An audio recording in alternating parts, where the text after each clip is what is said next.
Hey there, everyone. I'm Zach Lawrence, the writer-director of In His Steps. Thank you so much for watching, and we are here after 10 years since the movie first came out, and I can't believe how long it's been and just the impact that the movie has had, being able to be seen around the world. And just to this day, I still get messages from people saying how the message of the film impacted them. And it's just been incredible seeing what God's done with that. And the fact that I can be here 10 years later with as many of the cast as I could wrangle up. Here's some of the cast of In His Steps for a 10-year reunion. Say hello, everybody. Hi. Hello, everybody. Hello, everybody.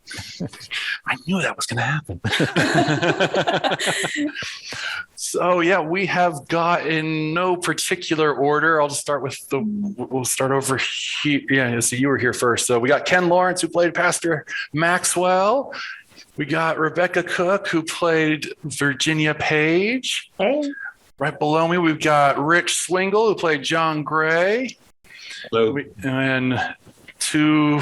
This side, we got Max Caudell, played Ron Page. Hopefully, as I'm pointing here, I'm just realizing I hope that in the actual recording, the grid is going to match. So it might not. Wherever they are, it doesn't on our we'll move right along and say, hey, look, there's Sam Carr, who played Jasper Chase, and Laura Lieben, who played Rachel Winslow. How is everybody doing after all this time?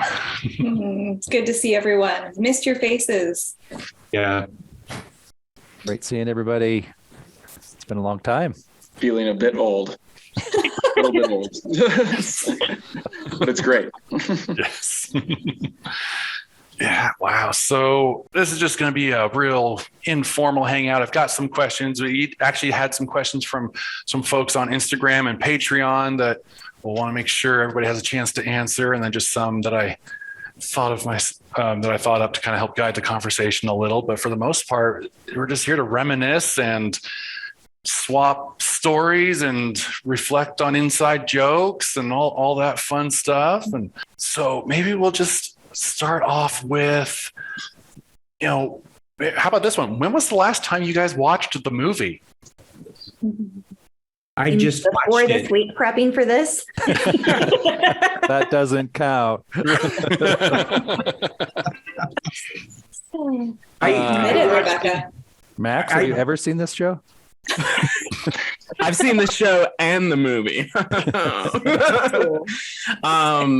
I haven't seen the movie in a really long time, actually.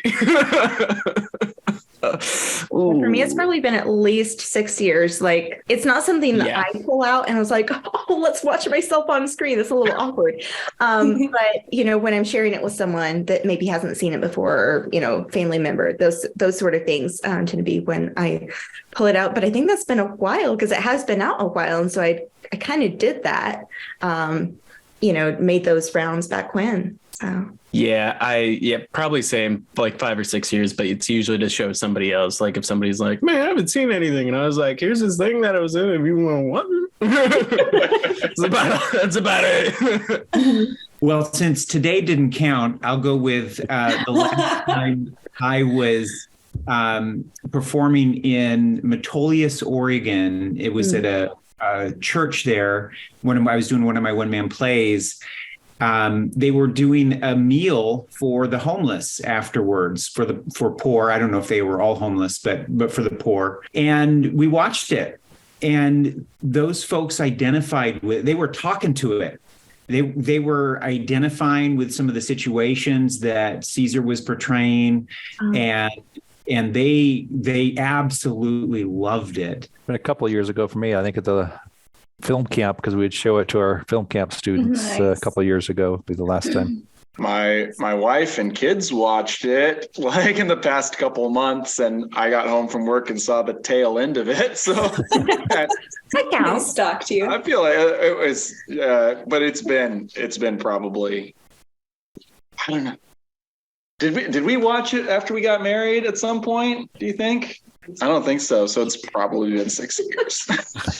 Wow. I only watched it once, and it was right after it was released. And I'm kind of like Rebekah. I don't like, it's awkward to watch myself on screen. I don't like it, and I critique it a lot.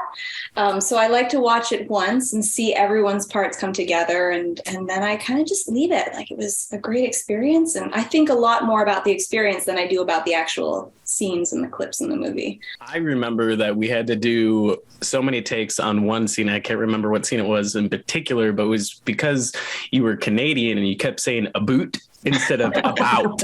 We had to keep. We're like Laura, it's about. I got trained well. You guys, that was my boot camp into the American film market. And even though I live in Canada, I work on American films. Like, a lot of American films come here to shoot. Yeah. And I am so grateful I had Sylvia, who played my mom, to come and pinch me every time I said a boot. And she'd make me go, ow. And she's like, there you go. You got it. It's about. Wow. I love that. You're a boot camp. I think am I a boot camp? I think of that every time. Mom was the other one. Mom. Yes, I think it's mom. Mm-hmm. About. I don't know if, for me, last time I watched it was probably, last year. I think we showed it at our church. So, yeah. and I totally don't, check Amazon or YouTube every couple days or weeks or anything to see if there's any new reviews or views on it. The reviews. I can't look at reviews. I like the reviews because they can never be as harsh as me to myself. I'm my own worst critic. You are a critic. And you did the indie film. Challenge accepted. Right. You did indie film review too, so you were used to being harsh to people. So you can probably take it with as feedback and learn from it. Maybe, I don't know. I tried to. Maybe at the beginning I was a little offended, but as I matured over the years, it's like they're not necessarily all wrong. Sure, I could have done this better. I could have done that better. Yeah. Then there are others. It's like, oh, come on, really? Yeah.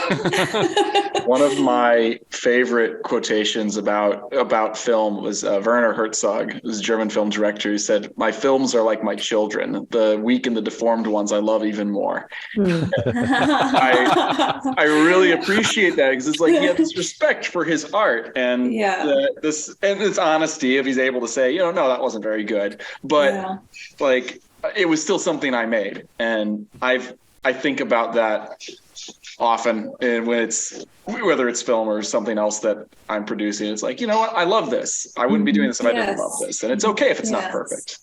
Well, I love what Rich said, though, about how it's still impacting hearts, and that's what it's for. It's not to pat ourselves on the back and be like, oh, we made this amazing movie that is a blockbuster and has these action scenes or whatever. That's not what this story is even about, right? It's trying to make people think and ask those hard questions of themselves and say, what would it look like for me in my situation and my life and my relationships to do what Jesus would do? And so that message is still resonating. And so even though we can critique the production value or the this or the that all day long, it's also neat to see how far we've come. That was something I thought today when I watched. I was like, wow, I was actually really not happy because it was perfect, but wow, we did great with what we had. Yeah. And then also it's like, I'm able to also see growth in my own journey as an actress and, other people as well. I know you've had projects, probably many projects since then. And so being able to see that milestone growth is really valuable as well, to look back and see, I have grown in this. I think the intention of what we were saying, what the film was saying is there. That's something, because I'm also apprehensive about watching stuff with me in it, but then I'll go back and I'll look at it and no, it's like, it's there. Like, what we were saying is there. The message is there. And and that's, again, however long it's been since I've watched the whole thing, or even the little bit I watched recently, I was like, no, it's there. It's there. Like, we said it, and I think it communicates. And that means a lot more to me than if it was the perfect film where all the I's were dotted and T's were crossed. Yeah, It just shows that God could take what little bit we give him and do great works with it. And we get a lot of comments about, maybe the production value wasn't the greatest, but the message got through. And if you look at, all that the Kendrick brothers have done, and you look at their first film, it wasn't the greatest, but it had a strong message, and the message came through. And people will overlook production value if the message grips them, and I think that's what we've done here. You guys as producers have, like, the way that you stepped in to claim this and bring the team on board to something where anyone else would say, you guys don't have the budget to do this, like you can't make a movie with the amount you're given. And the fact that you saw the potential in this and you brought people together and you were okay not doing it perfect. A lot of the critics out there, they've never made a movie and they're waiting to get to the point where they don't have to be seen starting small. And you guys were willing to see the message in this and push it forward and say, now is the time. Like, we don't need to wait for perfection. And God doesn't look for perfection. He looks for willing hearts. And you guys really stepped up and took the lead into showing us what was possible and bringing that message out there. So I've held on to that a lot through the years. It's like, you don't need to wait for perfection. And in fact, God's strength is made perfect in weakness. So as much as I say I'm my own worst critic, I absolutely 100% still stand behind the message. And when I get those emails every once in a while of someone who was touched, it's just like, oh, praise God. Is just even just to this day, it's crazy. So I mean, looking back on it, what was maybe your favorite aspect of your characters? For me, it was connecting with my younger self, because I had actually fed the poor lunches in the Lamb's theater / church / ministry to the homeless. They would come through and we'd serve them. And it was always so meaningful to hear their stories. And so it was very meaningful for me to kind of step back into that role that I had played as a young man. So, that was really cool. What I really liked about Pastor Maxwell was, unlike a lot of pastors, he was willing to change. He was all kind of high and mighty on himself. The scene before the homeless man comes in, and then when that event happens, I think it's probably one of our best cinematically as well, when Pastor Maxwell is there at his desk and just going over scripture and chewing over what that homeless man said was more impactful than all the sermons that he had preached at that point. And he took it all in and he changed. It really impacted his life, and he wasn't afraid to admit it. With Jasper, I think that just the portrayal of that real tension, like he's not a noble person, right? He sees things that are real and he wants to be a part of it, but he doesn't make that jump. And I think that's a very real dynamic, right? Like that, and that level of reality being brought to the story of, people try to occupy this middle ground, and just showing that you can't occupy that middle ground, and trying to portray his real struggle of, I think he has some good desires. He sees something that's good and he wants to be a part of it, but he can't, but he's not, and he can't. And that was really neat to try to portray and to do. Rachel was definitely a reflection of me, and it really was a God thing, as many things are, that I got connected with this film. That very shortly prior to getting cast in this role, I had plans to go move to the big city of Vancouver, which is what you do when you're in Canada and you're an actor and you want to take it seriously, is you go to Vancouver or you go to Toronto. And so I had thought I had all my ducks in a row, and I was moving to Vancouver, and long story short, things just fell through at the last minute and I wasn't supposed to go. It was really kind of crushing, because I thought, God, I thought you called me to this industry and I can't do it now. What are you trying to tell me? And there was a couple weeks there that I just really dove deep back into my purpose for doing what I do. And it really was I want to use my gifts, my talents to glorify God. And I want to do this his way. I don't want to do this my way. I woke up one morning and there was a just a thought in my mind, just a crystal clear thought, contact Christian producers in the States. And so I did. I just started connecting with whatever Christian producers in the States I could find. And then one connected me with you guys who were going for In His Steps. And it was just the perfect timing. And getting a role like Rachel was very much reflective of what I was going through and how she really had talent for singing, and she wanted to be a singer, and for her to have to give that up and surrender that to God. Not that she has to, God always gives us an option, but the fact that she chose to surrender that to God and go, what would Jesus have me do? How can I walk with him? Was just confirmation for me that God is with me on this journey, and that his timing is perfect, and that he has the perfect projects for people to work on. And that, yes, as we surrender our will to him, that he opens doors that we never could on our own. I would say the thing I liked about my character is I got to play a real jerk, and then I got to play the boyfriend. So I guess I got the girl in the end. I don't how. I don't know. Nobody knows. I remember the one scene when I came down the staircases, and then I think it was Rebekah yelled at me or something, and you told me that you were like, the look that you gave on your face was fantastic. Like, that's the look that I wanted. And I think it was on the first or second take. And I was just like, I'm just really tired. I'm just gonna look confused and tired. Moment. So, Max talking is reminding me that I sent an audition for both Ron and Jasper, and I actually because all we had was those little sides, and I'm like, Ron seems like so much more fun. I was kind of pulling for I would, if I could choose, I would rather play Ron. And of course, I was thrilled to get Jasper too, but that was working off of just this little bit. I'm like, I like being a jerk. That sounds great. It's funny that you say that, because now I write scripts for myself and movie ideas that I have. So now I'm basically you. So we're switched at birth or something. What's happening? How the tables have turned.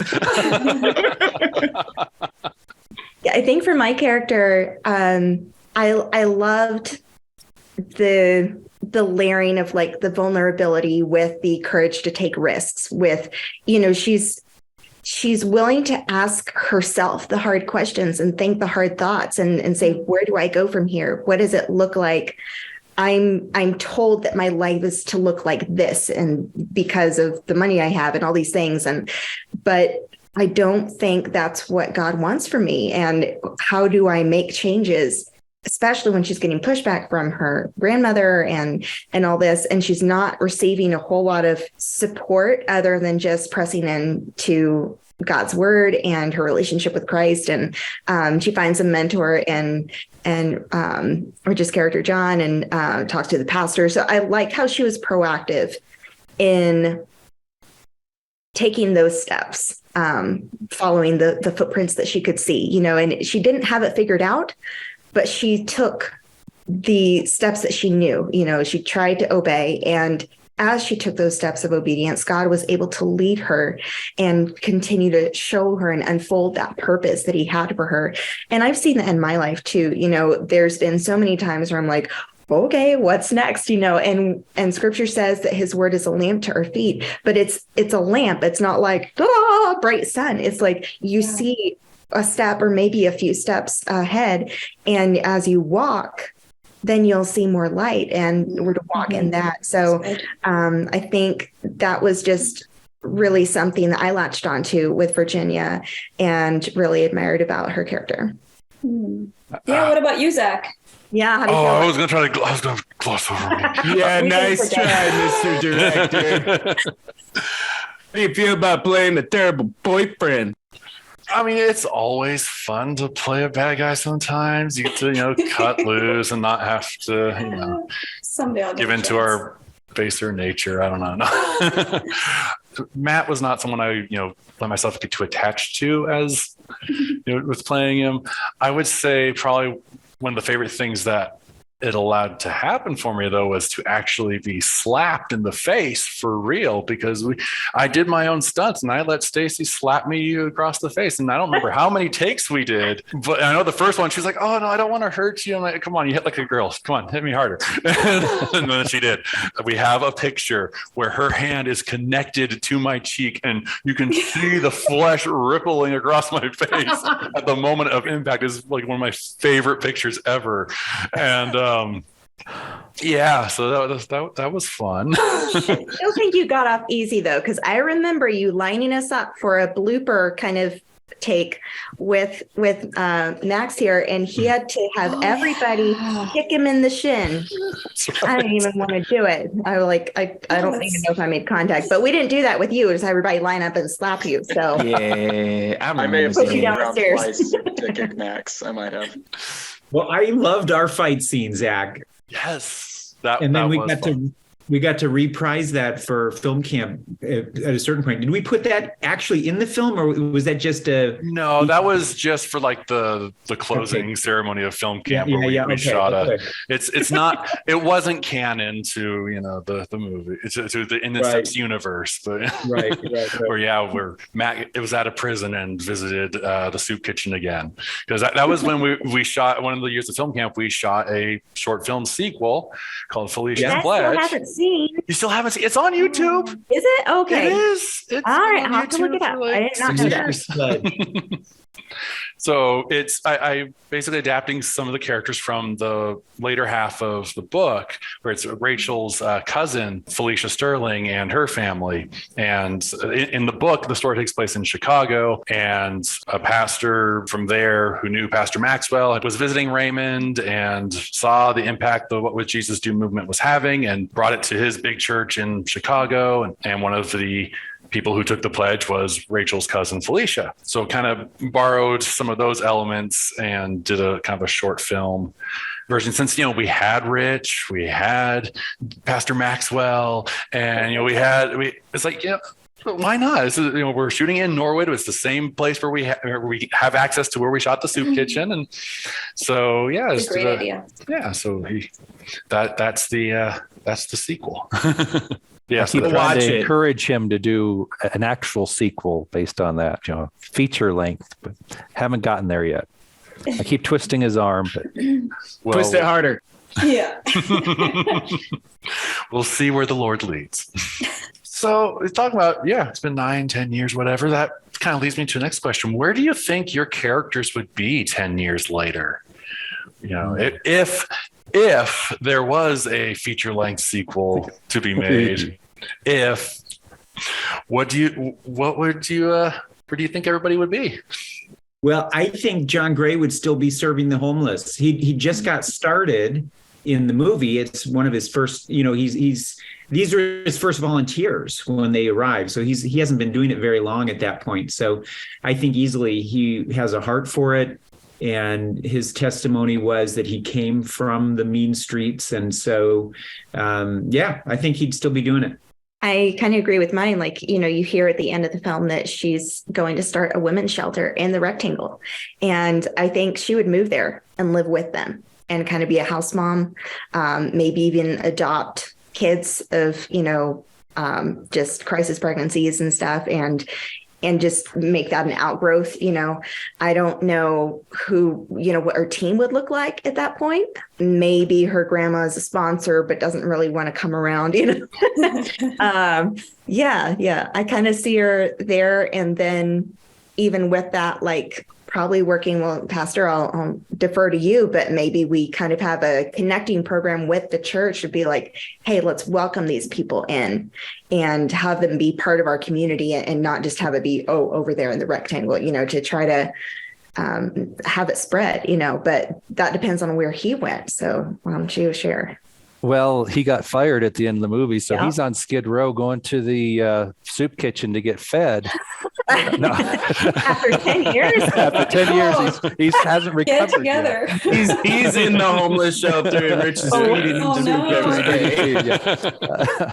No, I think Pastor Maxwell would have either possibly gone to another church, but more than likely just started his own. He's had enough of the whole corporate church thing and just started with maybe, at the homeless shelter or just the group. We all met in my home or home church. A little home church that has grown in the last 10 years. And we're, I'm not sure where we would be meeting, because without an income, my home would probably have had to have been sold, and I'm in a little RV someplace. No, maybe Celia's dad hires you in a van down by the river. Yeah, rivers are underrated. It's a great meeting place. Yep, got to be down by the river so we can do those baptisms. So that's right. But I think he's still preaching the message, still putting it into practice.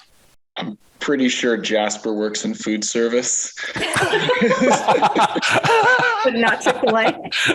He's not Chick-fil-A. No, I'm thinking like maybe a coffee shop, a server at Olive Garden. I feel like that's more his speed. I think he's not super successful. I think he's not like he's a little bit successful. He's able to do enough with his writing to keep him hooked on it, right? But not enough to pay all the bills. He has a blog. He has a blog, I'm sure, right? Yeah, and a secret fan fiction account. Yeah, right. Maybe and does poetry slams each night. Yeah, I could see that, right? But I don't think he's able to get satisfaction in what he's doing. Right? Did he publish the book that Rachel inspired? Maybe. Probably not. They probably got rejected. Publisher wouldn't take it.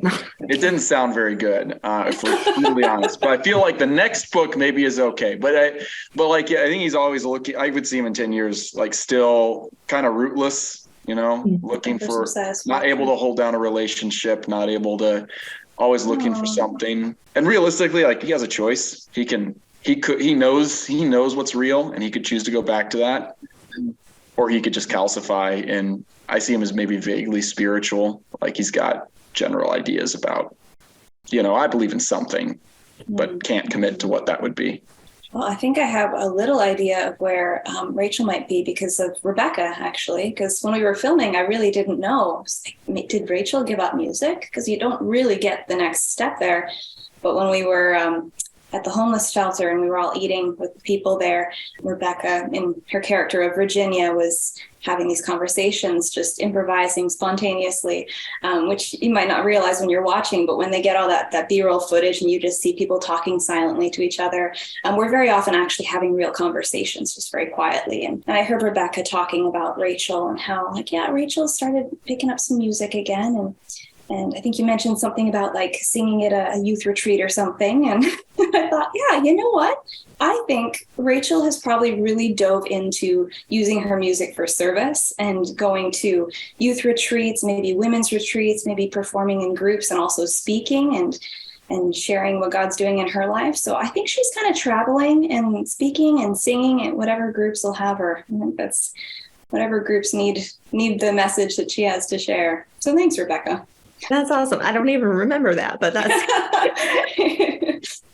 what I love about that is in real life, I've heard from so many artists who have had to, at some point in time, lay down their giftings for the Lord to pick them back up again. And in his way, not the way of the artist, but submitted, So that's I love that. That's a great a great post story. I still love the song, Just the Brush. It's so good. Yes, Ken, the writer there. That's a powerful song. We still get a lot of comments on it. Yeah. Great job with that, Ken. Well, I guess that answers my question because I guess I'm not in the picture. Traveling the world. Rachel might have married. Would she though? Would she? Or would she just be like, sorry, Ron, I'm going to go do this because I know you want to settle down, but I got to travel. There's souls to reach. I'm a bird. I gotta fly. Let me fly. Well, let's see here. He's probably eating his emotions, and he's sad and depressed that Rachel left him. It's just, me and Ron me and Sam are now buddies. Oh no! Bussing tables at Olive Garden. Both baristas at the You had a Best really good friends. moment, though. We're best friends. We talk about the good old days. The one that got away. He could be your sound guy. I don't. Maybe he's traveling with me. Maybe you're my sound guy. I'd be the sound guy. I wouldn't be singing with you. What, you don't want to sing Bad Nacho as a duet? No, I don't think singing Nobody was wants his to hear thing. that. The guitar just playing rude. wasn't too As bad. long as So they make her maybe sound he's just good, you doing, know. Maybe he's a guitarist. Yeah. But there might have been some relational dysfunction as we decided who was and who was not going to sing. That would be 100%. You might have had I'd be to go like, through just some let me on the counseling. record one time. You're like on the drums, you're like getting too loud. Starts doing the I needs more remember cowbell. what did Ron do for a job in the movie? I don't even remember. Did he He even didn't have a have a job? job. Didn't have a was job. rich. You were a bum living Oh. off of your inheritance and trust fund. Rachel, how could you? This is Sam down here. He's writing books. They're not good, but he's writing books. Yeah, well, it's a start. You know, I The saw guy- the potential. I mean, especially now with my long hair, I really look like a hobo off the street. You know what I mean? But yeah, I don't know, I guess. Hopefully he's living life. Maybe with Rachel. I don't know. I really couldn't tell you. I can only speculate with all of you. All right, Zach. Well, I Get know into the Matt actor. has definitely done time. Mm. In 10 years, I don't know. I'm trying to think of. I guess it would just depend on how long he was incarcerated for what he did. You don't think he's getting out on good behavior? Maybe he feels really guilty. Maybe this is his like rock bottom moment. He probably, yeah. I think there's probably in hope. prison. There Leads we him go. to the Lord. There we go. Hey. That's what I was thinking. I I think there's think potential there, Matt yeah. found Jesus and he's Right? speaking to people in prison. Wouldn't that be a sequel? Pastor Oh. Maxwell came and visited you and Yeah. continued to lead you to the Lord. I like the story. Because that was a life-altering event that happened. Yes, You didn't yes, it plan was. No, that was You yeah, thought a you lot were of lot of anger management coaching after that, and yeah, no, I in all seriousness, yeah, I think Matt most likely saw some redemption there.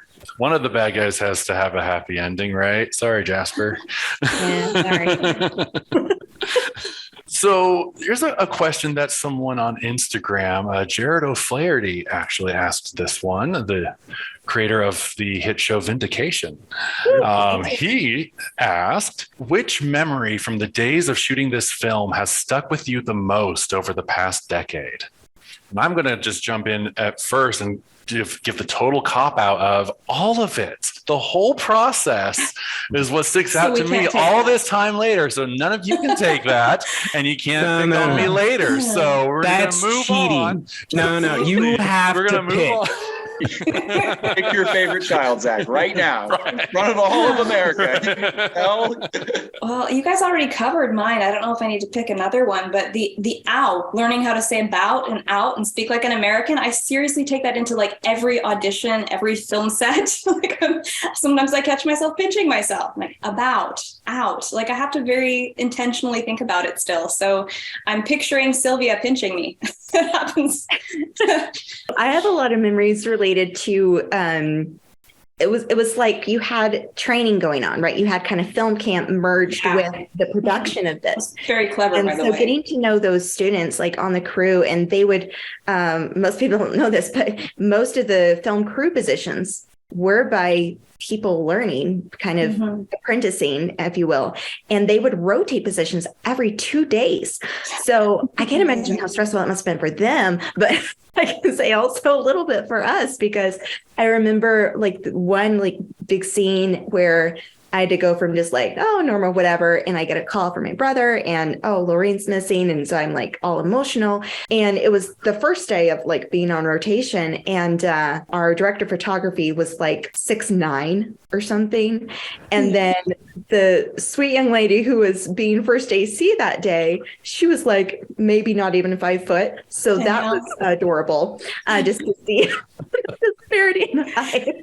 But then I remember it being like take 13 or 17 or something like that before we got it in, got the technical aspects right. And so, just bringing it every time was just really good practice for just being in it and being willing to do the process, because I love to teach. I love training. I actually got to direct a short film in Denver last week, and it was a training set. And so people were learning. And so we took the time for that. And so I loved that it was able to give back in that way, being training up filmmakers, but that did make the process very interesting as well. But getting to know them and just pour into their lives was really fun. And most of them are extras somewhere as well. So they were great. And they were so excited to be there, which really made this, on top of the fact that it's a Christian set and we prayed every day and just gave this to God, and then having people who were excited to learn. It was just so much passion on this project every single day. Yeah. And pre-production, one of my favorite things was connecting with Carol Keenley, who is like our production designer and location and props and hair and makeup and wardrobe. So on wardrobe, she was like, let's talk about your character now. I was like, oh yes, I've always wanted to do this, So even though we were supplying our own clothing most of the time for the roles, it was like, okay, how do we tell this story visually with the outfits throughout the story? And so that was really fun to work through with her. Carol was amazing. And I loved her a lot more after the shoot, because going into the shoot, I made the mistake of coming very pale to the set from Canada. And so because of continuity, they didn't want me to be tanned in one scene and not the other. And so Carol was like just in charge of holding me prisoner and not letting me into the sun, because this is my favorite place to be, is going for a walk in the sun. Carol would not allow it. So she took her job very seriously to keep me as pale as possible through the whole shoot. Are you cold? It's warmer in here. I went outside because it's freezing in here. It's AKA being jealous of Sam tanning. You want to go out in the sun, don't you? I really want to go out in the sun. I'm supposed to be happy in this scene. This is making it very difficult for me. We might not get the best performance. Happy thoughts to make you fly. She should be happy in this scene, and since she's not out in the sun, she's not going to give her best performance because she's not happy. I have no vitamin D. You need to explain. Do you want to try I can give you a pill. Do you want to try to talk to Carol and see if she'll let you get a dose of It sunlight? would be best on her nerves if we don't interrupt her. It's true. I was there. The highlight of that story was at one point, Carol's like, Laura, you walk out there in the sun, I'm going to jump on you and squish you and you'll be dead. And then you did. You ran out into the sun, like threw yourself on the grass, and Carol runs out and throws herself on top of you. It was the best thing ever. It was great. No, Carol was amazing. Oh, forgot about that. I think my favorite on camera moment was with Zack with the fight scene, but I had a favorite off-screen moment, which was when we went down into the canyon. Mm-hmm. And I still, 10 years later, I'm still doing a character, Trevor the Treasure Seeker, for the children of our church. And we shot a Treasure Seeker episode where Trevor the Treasure Seeker interviewed Laura, and she talked about the miracle of her hairbands being discovered. Oh, yeah. And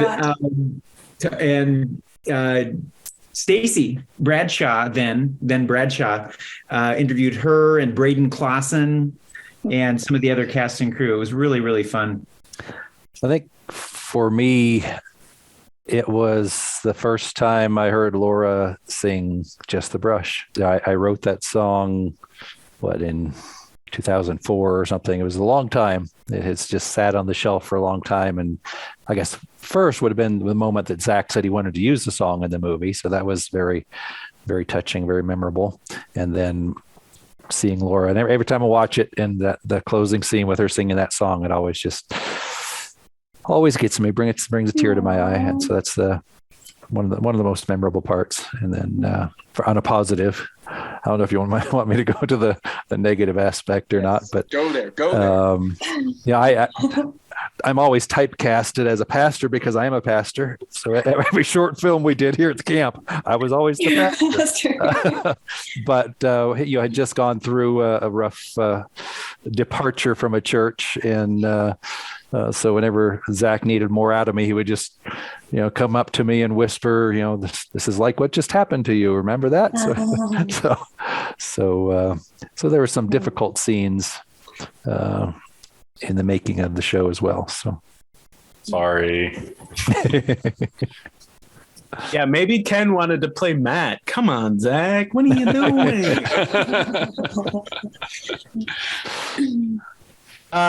We all know what I'm going to say. Come on. We got to talk about it.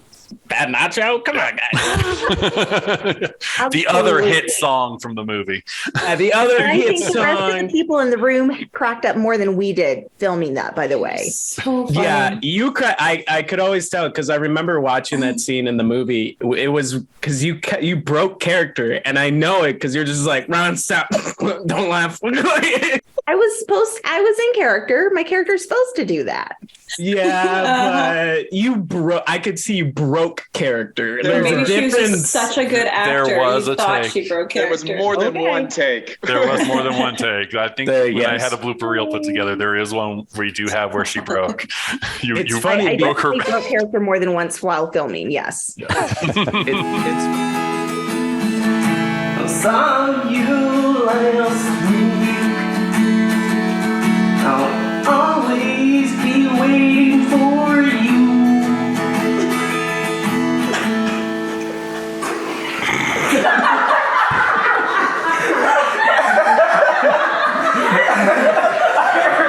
It's funny because I think Zack used like an AI to make that song. Did you not? Before AI became super popular now, because I thought you typed in something into like some algorithm and it popped out. It was a website. Yeah, it was like some lyric generator. That's right. I forgot about that. See, Zack was already on top of it before it became popular. Groundbreaking. AI was already creepy. So Zack can't take credit for writing the song. Because Zack was like, come up with something. I tweaked it a little, but yeah, no, that's right. It was mostly AI. Because Zack was like, come up with something, make something up. I'm not a lyrical artist. You got to talk to somebody else about that. What's funny is because I like to sing, and I was supposed to sing awfully, and I think I kept singing great. And Zack was like, you gotta at least like sing it off key or something. I was like, I don't know how to do that. So, but I think that was one of my favorites for sure. Was Bad Nacho, 100%. This is so good. I've got two, if I can. Oh, I have one of you, Sam, and if you don't say it, I'm gonna have to say it. Go for it. Okay. All right. I'm curious, but I'm gonna say the funny one first because it's a Carol one. So because we had the filming was divided into 2 years, right? We had the first year where we did half one as a web series, and then we came back, and Carol came in really hardcore as the art director on year 2. And one of her projects that year was, well, like Rebekah was talking about how fun it was talking with Carol about what her character would wear. So there was something similar with me, except I am not as like clothing attuned as Rebekah is. And Carol's like, you need to not look like a homeschooler. I'm like, I don't know what you mean. And so she takes me to go shopping for clothes. I did not know there was more than one Jasper a makeover. Right. I did not know there was more than one type of blue jeans. Like, I was not aware of this, but she's like, okay, here's like 5 different types of blue jeans. Go try these on. And, there's like some skinny jeans. I'm like, these do not fit on my legs. I don't know why you gave this to me. And then, but I'm in these jeans. And so she's there with Mary, who's she was the assistant director. Yeah. First AD. Yeah. And so I'm wearing these jeans, and Carol's looking at me, and she goes, She looks at me and she goes, look at his butt. I mean, like as a first AD, look at his butt. Does he still look like a homeschooler? I'm like, I don't know. I think the audience will be the judge of whether I still look like a homeschooler in half two of In His Steps. But that was my... Oh, I got to stop you right there. There's different kind of blue jeans. See, this is what I'm talking about. It's not crazy. Like, no, listen to me. There's blue jeans. They're only blue. Are we talking like different shades of blue? No, we're talking like I can understand I didn't know that. this was a thing. There's like a different cut of jeans. There's different cuts. Just wear the blue jeans in Walmart. You grab the one off the. What's your size? Grab it off the top. No, there's different things. And they don't teach that in homeschooling. There's like this one that doesn't fit, and the other one that doesn't fit, and I get another one that doesn't fit. So I don't know what the point is. We're going to Target. Let's go to those jeans. Yeah. Anyway, so that's my funny memory. My not funny memory, or my good memory. That was also a good memory, but was the scene with Laura. So I'm curious if this is the same one she's thinking of, but it's at the funeral after Lorraine's funeral. Is it not the same one? Anyway, but it's after the funeral, and it's where Jasper's like confessing to Rachel that he's the one who told Matt. For me, like I remember shooting it, and it just felt so natural and so. It was a powerful scene. Yeah, and I remember thinking like I could do this all day. I could just keep taking, and that's not true of most scenes, but that one it seemed like wherever we picked it up, whatever point of the scene, wherever the camera was, it was just there, and it could just slide into it, slide out of it, slide right back into it, and it was just really a very fulfilling scene to act opposite. And I think some of it was just having maybe that year break in between where we'd kind of gotten to work together for a bit, and then I don't know. It's just in there in your head for a while. The character's in your head, and then you come back and you pick up the relationship again. You found the character, yeah. Yeah, and the character was there, and it was just that joy of being able to do what we do, and it just felt very pure. And I think of that sometimes as just a very fulfilling scene to act. Yeah, that was a powerful scene for sure. The memory I had of you though was when we were in the Old West scene, which was such a fun day. Going back a few generations.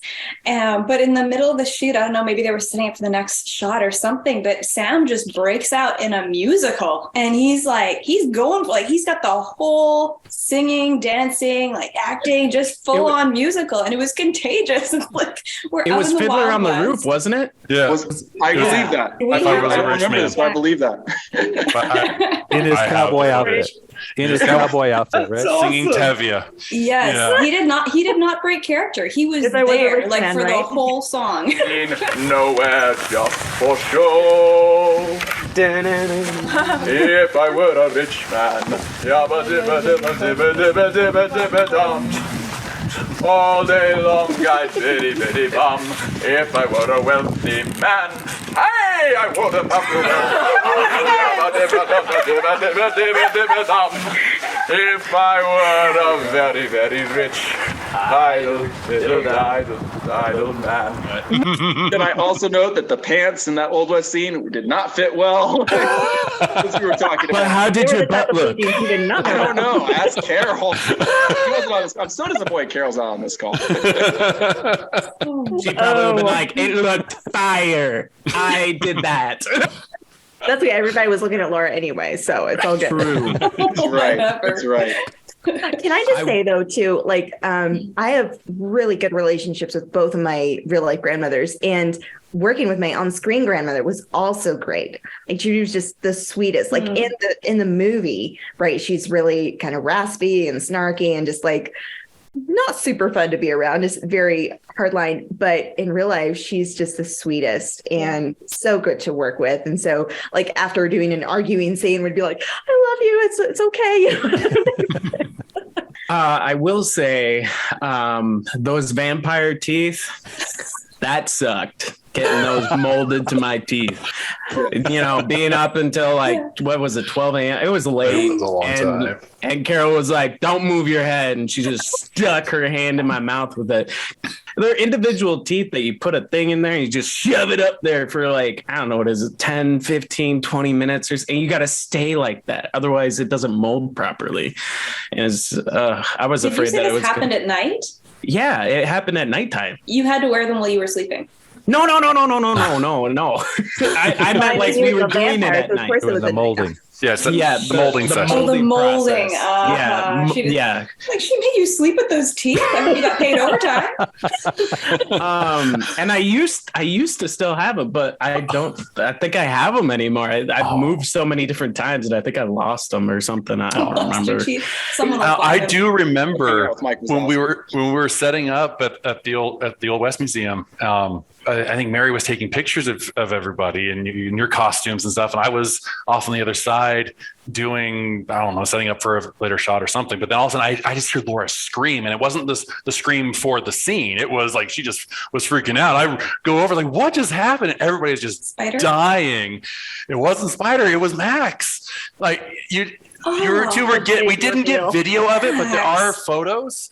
And it was supposed to be just like just a cute BTS picture or whatever. But then I guess Max flashed the fangs. He had them on and Laura didn't know.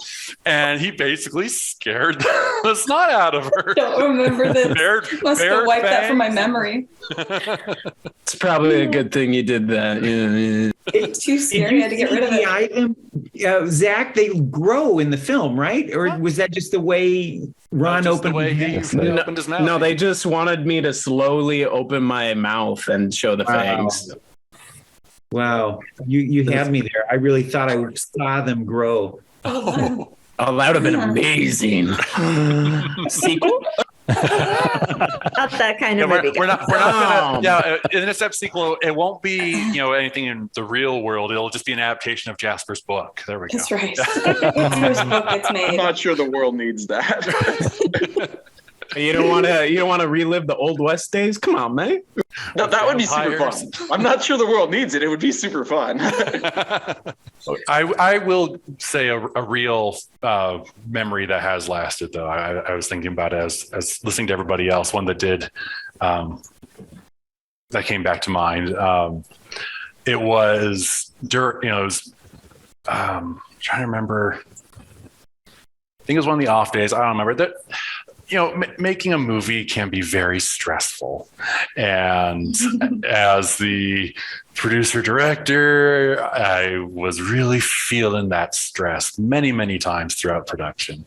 And there was one particular time when it was hitting me really hard, and I had to step out and just take some time to myself and pray. And we were based out of this mountaintop retreat center just outside of Montrose, Colorado. So it was kind of our base camp. Mm-hmm. And so this gorgeous, view of the mountains and everything. And I happened to notice, it was like my attention was drawn to this little flock of sparrows that were just kind of doing their thing. And it was that moment of that still small voice of the Lord, just the verse of, look at the sparrows, they don't sow or reap, but your Heavenly Father takes care of them. And like, I remember like mentally, like I started, and then it was the sense of trust me. And I started to argue a little bit, but God, what about trust me? And then just that sense of peace that came after that was, that has stuck with me. Many times I've had to recall that memory is just as just trusting in God's provision, or just for whatever the circumstance is. That's a moment that I go back to a lot. Yeah. If I could kind of add on to that, one, as you were talking, another very memorable moment for me was the last take. When you called "That's a Wrap," mm-hmm. and just realizing that was the end of a 7-year journey, mm-hmm. because we had tried to do it as a bigger budget movie, and things fell apart when the recession hit in 2009, and that provision, that, trust me. And it's like, but we had all these great, DPs and all these things all lined up, and now it's going back to this low budget thing, and it came out the way the Lord wanted it. And we just had to trust him. And that moment is, I just remember, I know we have some BTS of that one too, where he says, that's a wrap. And just the hug that we had, and that journey is finally finished. When was the last scene filmed? That was it was at John the and Virginia. When Virginia's asking John for ideas of what she can do, and which then leads into the idea of the women's shelter. And it's hard. I want it to cost me something. Yes, that moment. And I absolutely remember making you all do more takes than we needed because I didn't want it to end. Yep. I was going to say, how many times did he say one more time? That's good, but one more time. I remember you whispering in my ear, "You're killing me here." It's like, I don't want to stop. I want that moment. So the other question that I received from one of my Patreon supporters, after being a part of this production of In His Steps, in regard to the theme or the message and the content, has it changed you? And if so, in what ways? Well, I do have to say, there have been several times in the middle of my sermon that I think Pastor Maxwell would have said that. And so I'm preaching the same message that Pastor Maxwell would have preached. And it's like, oh, well, I guess I am kind of living it out and continuing to preach the message. One of the things that I really love about the story, the way we told it and the way that Zack framed it with the script, was it isn't quite like the book. And that it takes that verse from 1 Peter about Christ leaving us a pattern that we should follow in his steps, and puts it in the context, which is there in Peter, of suffering. And so what does it mean to follow Christ? It means to suffer, right? And to suffer as he suffered. And it's that sense of, right, he said, they rejected me, they're going to reject you. And that's, I don't know, that wasn't necessarily a completely new concept to me when I went into the filming, but it's, when you're part of a production, those things become a part of you in some way. And like, I think about that at different points in my life, like when I'm encountering something difficult. It's like, what did you expect? This is what it sort of floats to the surface. And like right now I'm involved in some pretty difficult church drama, which like a lot of the film was about church drama and scandalous. Yeah, right. No, but yeah, I guess I'm in a different part of the story now. Like I'm in church leadership and dealing with some things, and and you deal with this, like, what on earth is going on? But it's like, what did you expect? We're following Jesus. We're walking in his steps. And so I feel like that's something that continually, just at different points, God will just kind of bring that back. It's one of those, just kind of part of my foundation now of how to think about my walk with the Lord. So do you relate more to one of the other characters now that you have that going on? I relate to Pastor Maxwell much better than I think I did on the set. I mean, not that I didn't relate to him at all, but I get him more now. I get the experience a little bit more. Yeah, I like that you took that from it. And it's a good reminder that even though not the entire Christian experience is suffering, God loves to see us enjoying life and enjoying the blessings he gives us. But there has been a lot, I think, unless this is a Canadian thing, a lot of people I know who believe that because God blesses you, it's going to be easy. It's like in a sense, it's like we are the source. We are not just sons and daughters of God, but we are little gods ourselves, and God's will is with us. We're just going to thrive. And it's such a lie, and it leads people up for a lot of deception and a lot of anger towards God, if that's who you believe the God is that you're serving. when actually we are called to walk in his steps. And his steps, I mean, he says, take up your cross and follow me. And a cross is not a nice thing to have to carry. And there is some suffering involved, and there can be loss of friendships, loss of community. People can reject you for not understanding you. They can think you're hypocritical. They can misunderstand your intentions. And through all that, I think one of the big messages in this film was, first of all, you can find a community who are actually walking and seeking Christ. So don't isolate yourself, because there are other people seeking to live as Christ is calling us to live. And second, don't be surprised. Like you said, Sam, don't be surprised come, because it's not that God is not with us. Sometimes you can be walking directly in line with his purpose, and it'll be a lot harder for you than if you were to go do your own thing, So that is definitely, stuck with me too. Janine Brabon is one of the folks that we're portraying in this musical about the Welsh and Asbury revivals. And she made a statement at some point that she chose to live in revival.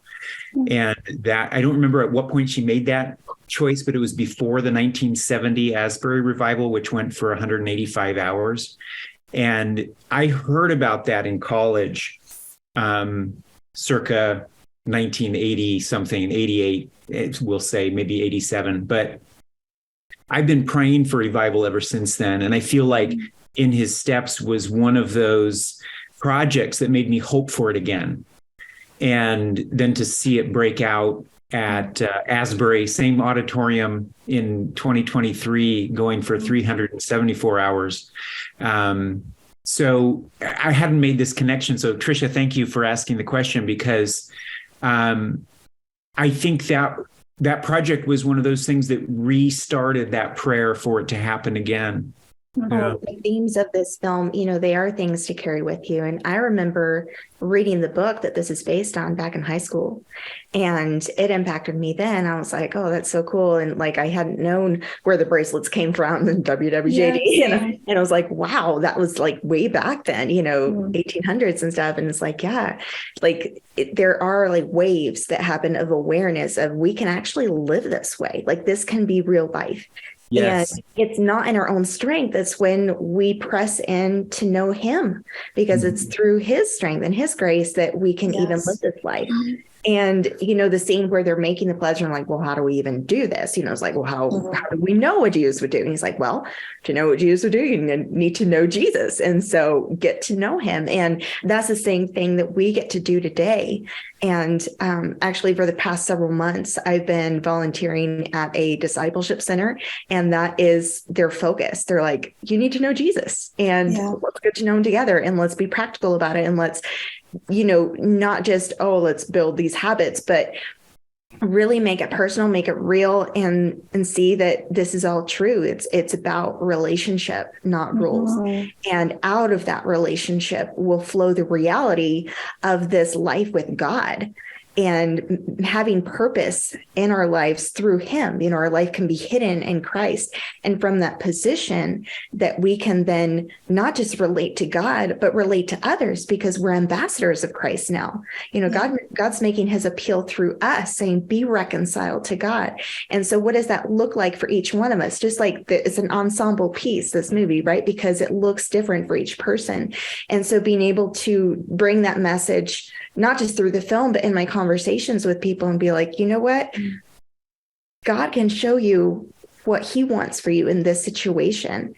And sometimes it's just taking the next step. Sometimes it's being willing to say no and surrender something that you wanted, and obey Him and trust that He knows better. And like you said, Laura, it's not that He is placing us in suffering to suffer.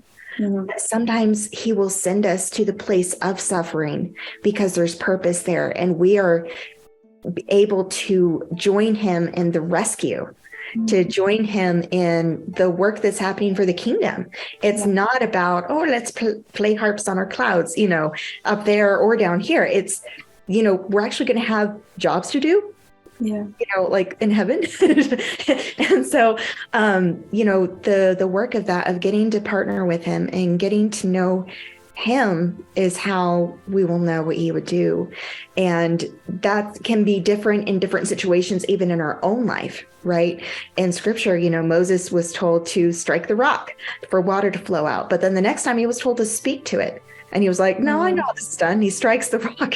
But, and the interesting thing is water still flowed out, but it was still disobedience because it wasn't all about the result. It was about the relationship. And so being able to carry that and say, yeah, not everybody's going to understand. That's another line in the film that so resonates. And it's like, you just hear it and you chuckle. And it's like, well, I'm sure if you're doing what you think Jesus would have you do, then other believers are going to be on board. It's like, yeah. A lot of times that's not the case. Sometimes the persecution or the pushback can come from those that we thought would be in our corner and be our biggest supporters. But that's not who we're doing it for. And so God will then give us the grace to bear that up as well. And he's the God of all comfort, and his joy is our strength, so we can go forward in that joy, even if our circumstances don't make sense.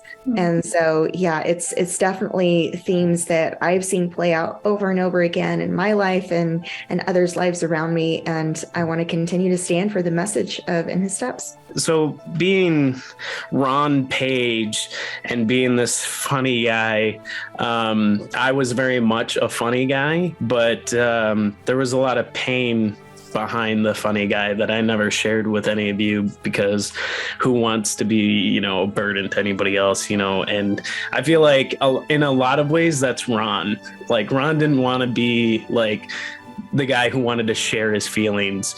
He wanted you to share your feelings with him, and he'd bury that on his shoulders and help you out, but throughout the years I've learned to not do that as much as well. So I guess I got to thank Ron for that as well.